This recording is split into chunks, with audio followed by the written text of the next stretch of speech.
Olá, eu sou o Prefeito Vivaco. Durante 8 anos eu comandei o podcast da Cidade Gamer, mas a chegada do meu filho Antônio e o novo emprego me obrigaram a parar. Mas eu não consigo ficar muito longe, nem muito tempo sem gravar. Eis que surge o Pause pro Café, um podcast gravado na minha pausa do café, para você ouvir no seu coffee break. Então, me empresta alguns minutinhos do seu dia que eu quero conversar de games com você.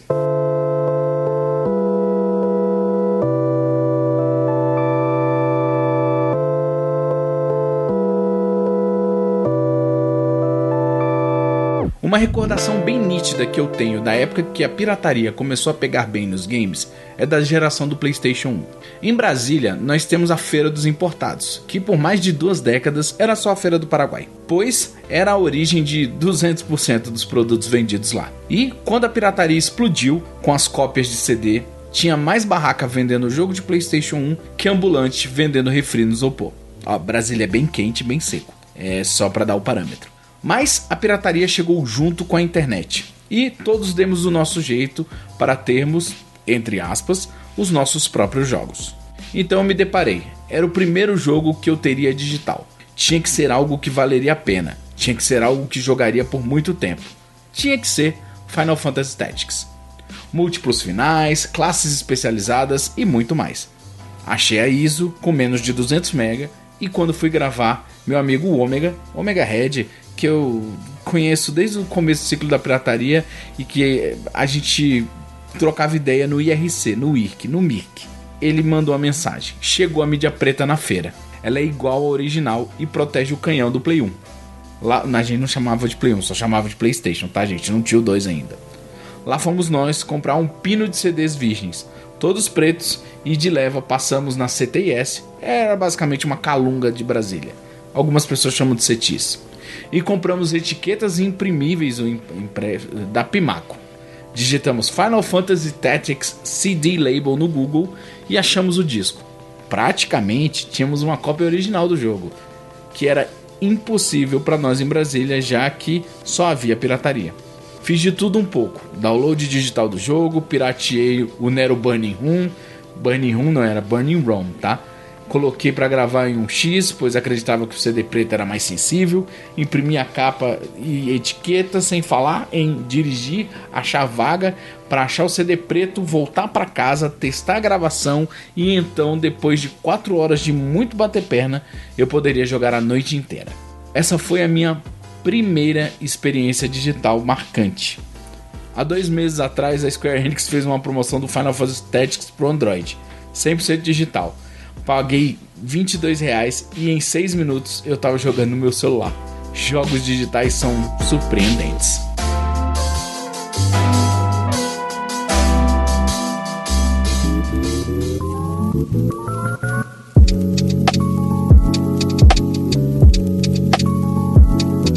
Se fosse para dizer quando a distribuição digital começou, eu poderia forçar a barra e dizer que está 100% ligado com o Famicom Disk System.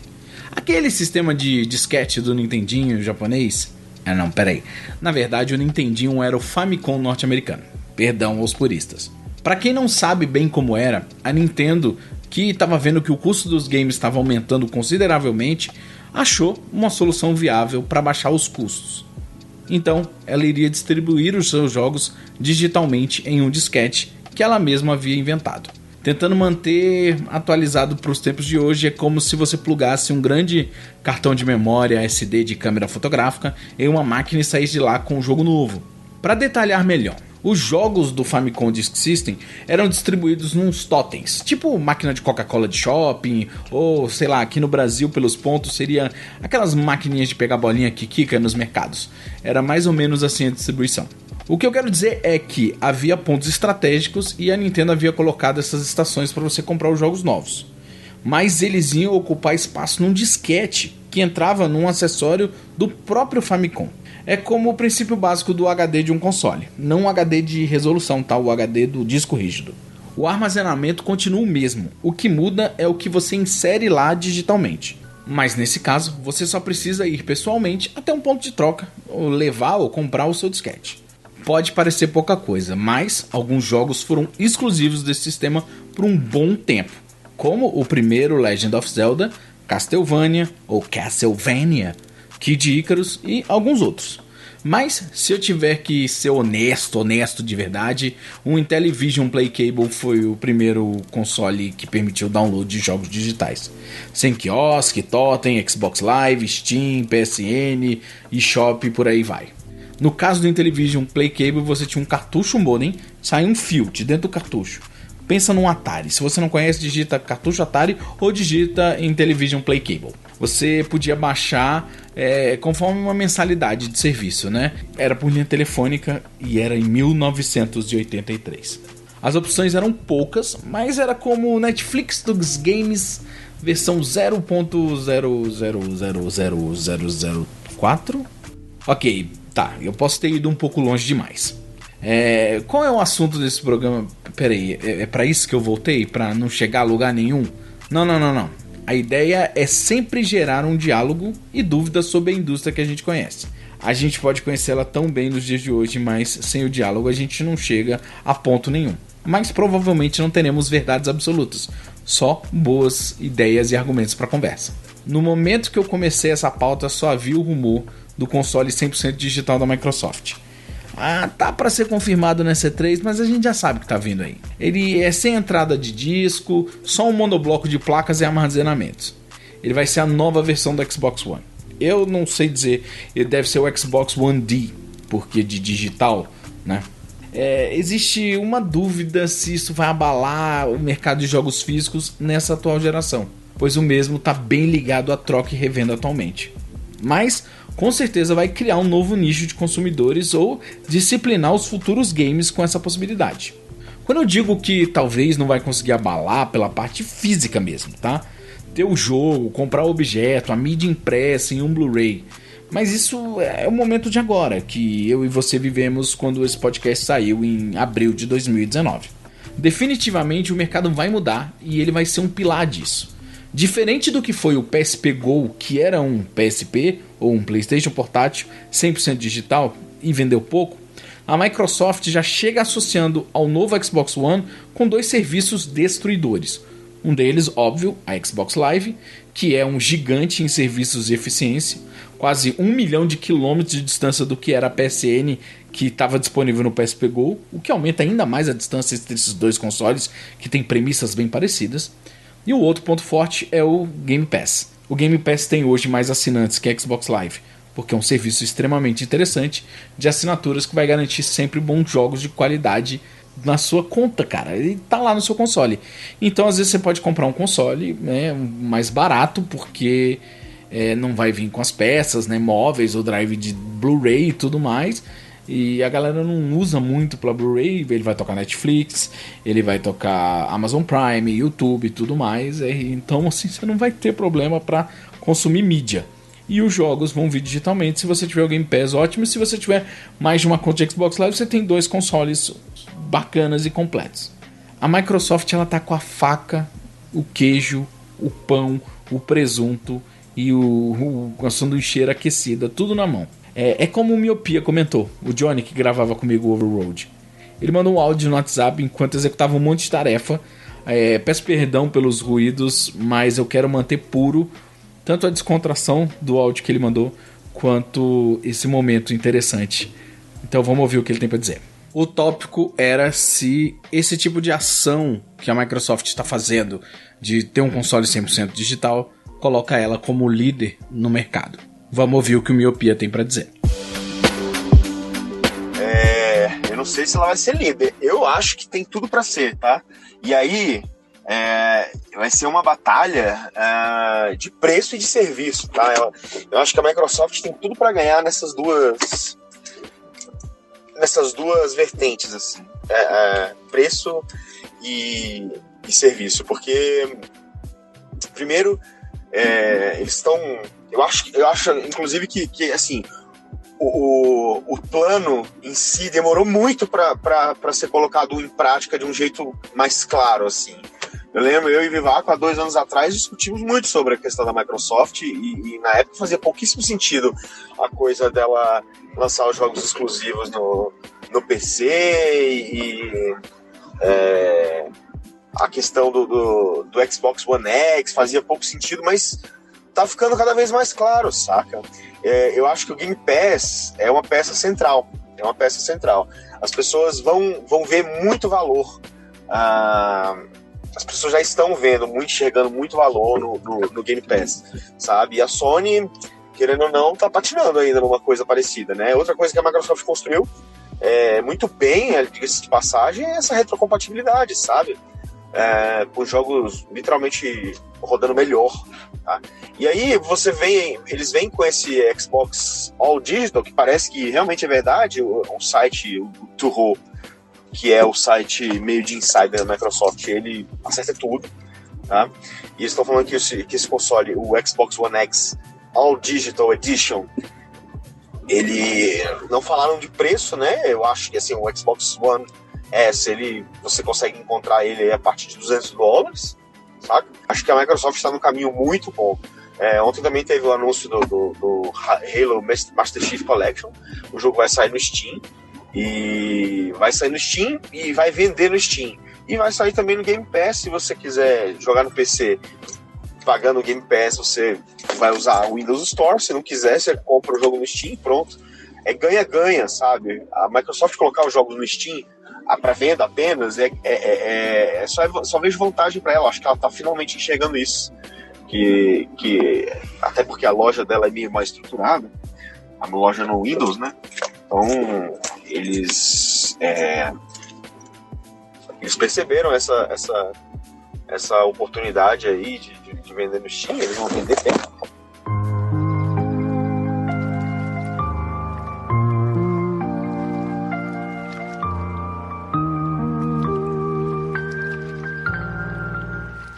Mas o que mudou desde o PSP Go pro novo Xbox? Mudou a maneira como a gente se relaciona com as máquinas que rodam os jogos. Que antes eram consoles e agora podem ser tablets, telefones, microcomputadores com nome de fruta, é o Raspberry Pi, ou até mesmo um controle conectado no Wi-Fi via Chromecast fazendo streaming, como é o caso do Stadia do Google. Ou pode ser uma série de jogos selecionados e capazes de rodar em múltiplas plataformas sem a necessidade de conexão, como o Apple Arcade, que já está chegando. Eu ainda vou debater nesse programa o que faz um bom jogo, mas eu posso dizer que algo que faz uma boa indústria é o máximo de plataformas nas mãos de consumidores.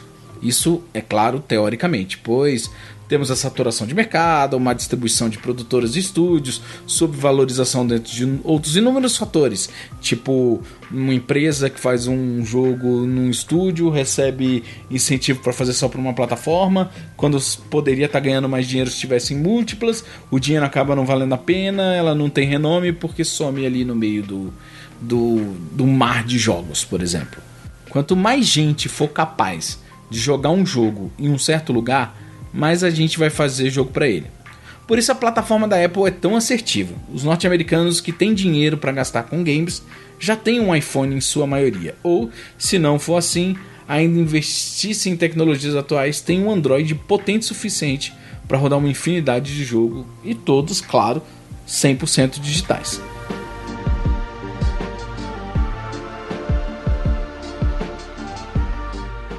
Mas graças à pirataria, nós brasileiros sempre estivemos nas vanguardas dos consoles 100% digitais. Baixávamos jogos piratas de DOS nas BBS, era tipo um fórum de downloads que você telefonava, conectava, podendo assim baixar o que tinha ali no conteúdo do computador de outra pessoa. Usávamos nossos PSPs 100% desbloqueados e jogávamos até o que não saía nele. O emulador de GBA do PSP é perfeito até hoje, eu terminei o Miniscap lá. Aí colocamos o R4 no DS e a bagunça correu solta. Não teve chance pra ninguém. Se saiu o jogo japonês, nós traduzíamos ou alguém numa comunidade distante. Pokémon novo? Na noite do lançamento nos Estados Unidos já estávamos escolhendo o nosso Pokémon inicial. De água pra mim, por favor. O primeiro Xbox a gente colocou um HD que não era dele e jogamos do Atari ao Nintendo 64 e vimos muitos vídeos no Xbox Media Center, que hoje virou o Code. Sem falar que a infinidade de homebrews e emuladores e os jogos do próprio console. Mas esse não é o programa que vamos falar sobre a pirataria. Isso é só um ponto para provar que um console sem um jogo físico sequer dentro ainda é um console. Ou, se você não gosta da palavra console por ser algo mais tradicional, vamos lá e chamar de plataforma de jogos. Nessa pegada nova do programa, ainda vamos falar da mídia física e da mídia digital, como a gente já fez muitas outras vezes, mas com uma pauta um pouquinho mais embasada. Mas a ideia aqui é analisar como pode ser algo funcional o que a gente aprendeu com isso. Bom, antes de mais nada, aprendemos a comprar com juízo e cuidado. Temos milhares de Nintendo Switch no Brasil, o plural é Nintendo Switches. Switches, sei lá, deixa. Bom, como exemplo eu vou falar da minha situação com o Nintendo Switch. Eu comprei há exatos um ano atrás. A plataforma conta com jogos de 369 a 300 no varejo, o Mercado Livre, um jogo novo, tem que caçar promoção. E alguns jogos usados chegando a 259, alguma alma caridosa vende por 170 e por aí. É praticamente inviável manter um console desse sem ser 100% digital. Seja você usando aquele site lá do savecoins.app ou só para comprar jogos na promoção da própria shop sem mapear onde está mais barato. Cara, a gente já entendeu como a dificuldade de algo pode criar uma maneira única de consumir um tipo de produto.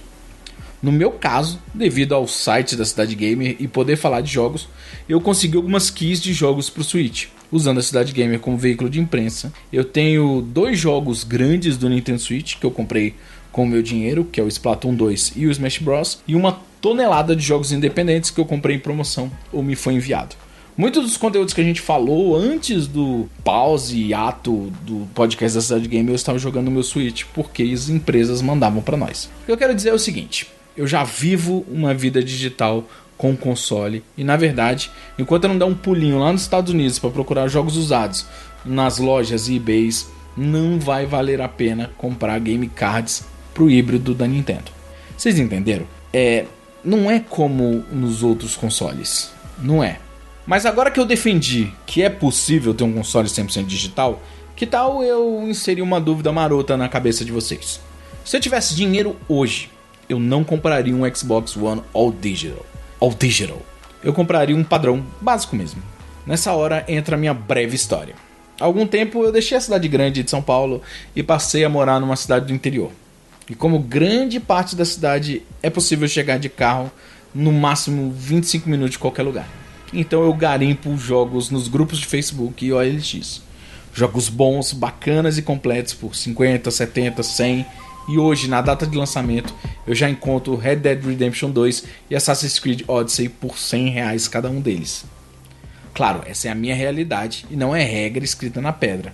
Mas, quem sabe, vocês conseguem se identificar com alguma coisa dela.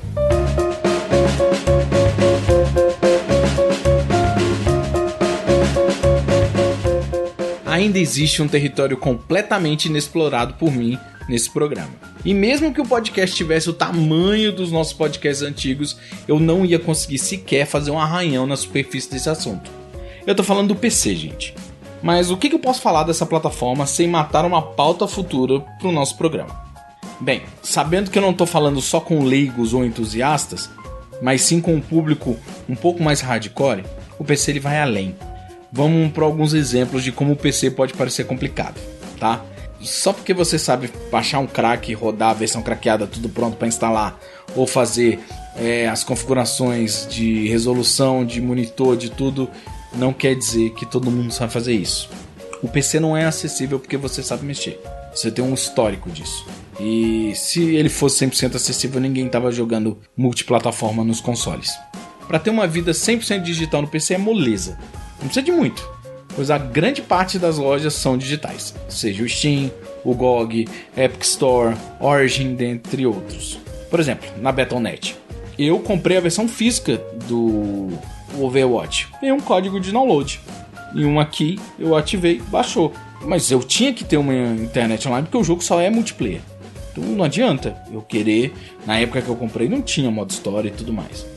Mas eu vou dar um exemplo mais básico ainda. Vamos falar do Battlefield 5. Digamos que você é um gamer leigo, que usa a interface Big Screen no Steam e usa o seu PC só para games mesmo. Indiferente do conceito moral de ter um puta PC e jogar só jogos simples, você faz o que quiser com a sua máquina, afinal de contas ela é sua.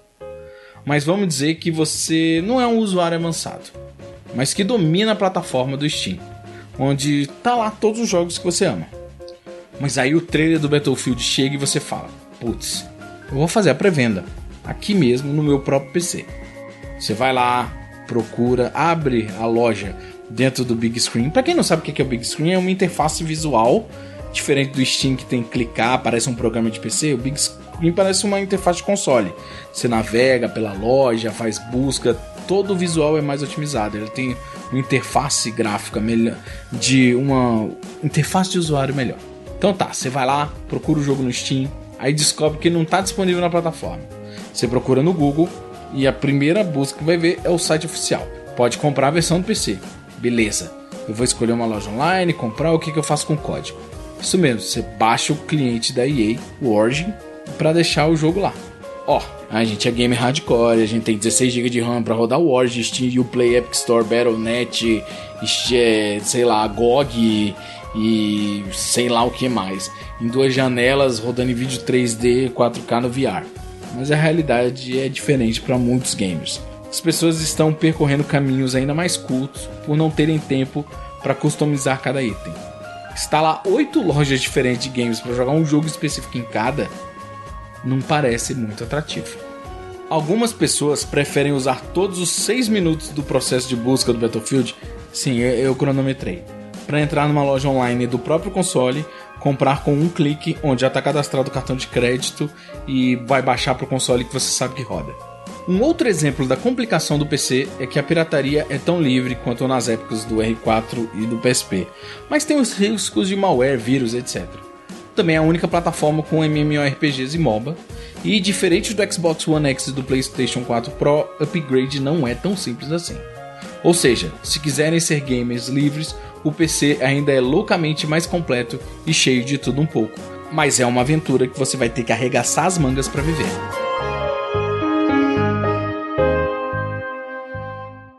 Este foi o Pause pro Café, o podcast que você consegue ouvir na sua pausa pro café e que eu gravo na minha.